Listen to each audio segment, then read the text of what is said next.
আসসালামু আলাইকুম। সাইদাস রন্ধন বিলাসে সবাইকে স্বাগতম। বন্ধুরা, আজকে এমনই মজাদার একটা সিম্পলের মধ্যে গর্জিয়াস রান্না নিয়ে আপনাদের মাঝে চলে এসেছি। একবার এই রান্নাটা করে খেলে আপনার ইচ্ছা হবে বারবারই এই রান্নাটা করে খাওয়ার জন্য। কাউকে রান্না করে খাওয়ালে সে আপনার ভক্ত হয়ে যাবে। তো খুবই সহজে রান্নাটা করলাম, চলুন শুরু করি।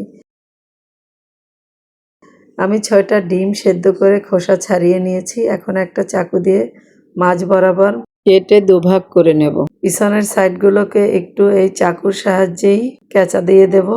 এতে করে মশলাটা প্রবেশ করবে এবং ভাজার সময় ভাজাটাও সুন্দর হবে। এভাবে ডিমগুলোকে আমি সব মাঝখান থেকে ফেরে আপনাদেরকে দেখাচ্ছি। এটা কিন্তু খুবই একটা সহজ রান্না। এটা আমার মায়ের রান্না, খুবই মজা হয়। ডিমগুলোকে ফেরে নিয়ে এর মধ্যে দিয়ে দিলাম 1 চামচের একটু কম হলুদের গুঁড়া, পরিমাণ মতো লবণ।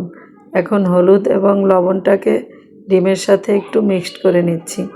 আপনারা এভাবে হাত দিয়েও মিক্সড করে নিতে পারেন। খুবই আলতোভাবে মিক্স করতে হবে যাতে কুসুমটা ভেঙে না যায়। এটাকে সরিয়ে নিয়ে এসেছি কচু। আমাদের দক্ষিণবঙ্গে এই কচুটাকে বলে পানি কচু, আর ঢাকাতে এটাকে বলে নারকেলি কচু। কচুটাকে ছিলে নিয়ে 1 কর সমান পুরো করে কেটে নিয়েছি। তারপরে আমি একটু বটির মাথা দিয়ে কেচে নিয়েছি। হয়তো আপনারা ভালোভাবে বুঝতে পারেননি আমি যেভাবে দেখিয়েছি, তবে ভাজার পরে আপনারা ঠিকই বুঝতে পারবেন। তো এখন সামান্য একটু হলুদ এবং লবণ দিয়ে এটাকে সামান্য একটু পানি দিয়ে মিক্সড করে নিলাম। এখন চুলায় একটি প্যান বসিয়ে এর মধ্যে দিয়ে দিলাম পরিমাণ মতো সরিষার তেল। আমি সরিষার তেল দিয়ে রান্না করছি, আপনারা সাদা তেল দিয়েও রান্না করতে পারেন। প্রথমে ডিমগুলো ভেজে নিচ্ছি। ডিমগুলোকে এভাবে দিলাম, উল্টানোর সময় সুবিধা হবে। 1 মিনিটের মতো এই সাইড ভেজে নিয়ে এরপরে উল্টিয়ে দিচ্ছি।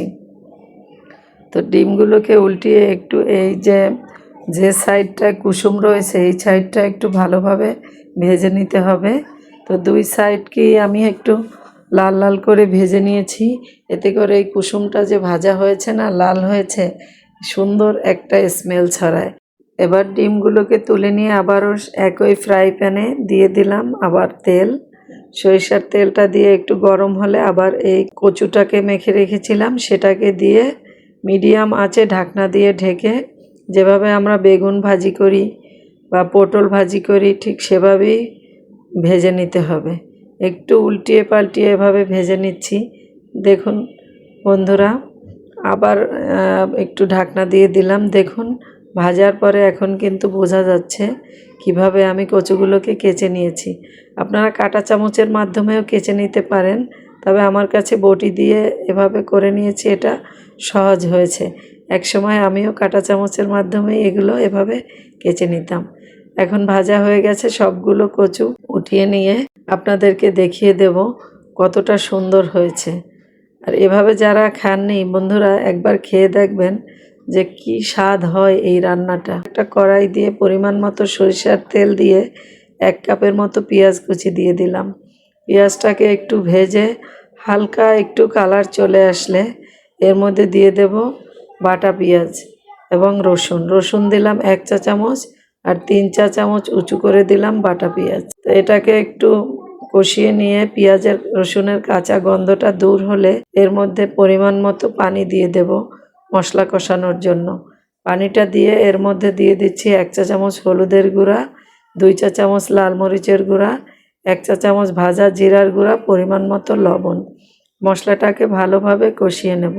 একটা তেজপাতা দিয়ে দিচ্ছি, এতে এই রান্না থেকে সুন্দর একটা সুঘ্রাণ ছড়াবে। বন্ধুরা, ভিডিওর শুরুতে যারা লাইক করতে ভুলে গেছেন প্লিজ একটা লাইক করে দিবেন, আর যারা এখনো আমার চ্যানেলটাকে সাবস্ক্রাইব করেননি প্লিজ সাবস্ক্রাইব করে নেবেন। এখানে দিয়ে দিলাম 2 টেবিল চামচ পরিমাণ কাঠবাদাম এবং কাজু বাদাম বাটা।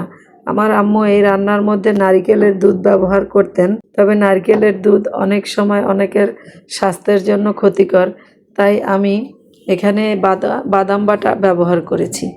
মশলাটা ভালোভাবে কষিয়ে নিয়ে আমি 3 কাপের মতো পানি দিয়ে দিলাম।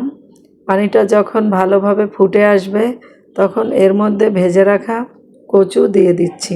কচুটাকে একটু ঝোলের পানির সাথে মিক্সড করে নিয়ে ঢাকনা দিয়ে ঢেকে রাখবো কিছুটা ঝোল টেনে আসা পর্যন্ত। কিছুটা ঝোল টেনে আসার পরে এরপরে ভেজে রাখা ডিমগুলো এভাবে সুন্দর করে এর উপরে সাজিয়ে দেব।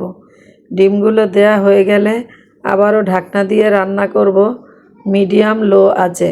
এতে করে কচুগুলো সেদ্ধ হয়ে একদম নরম হয়ে যাবে এবং ডিম এবং কচুর সংমিশ্রণে এই রান্নাটা অসাধারণ হয়ে উঠবে। তো বন্ধুরা, দেখতেই পাচ্ছেন আমার রান্না প্রায় শেষের দিকে, কতটা লোভনীয় লাগছে।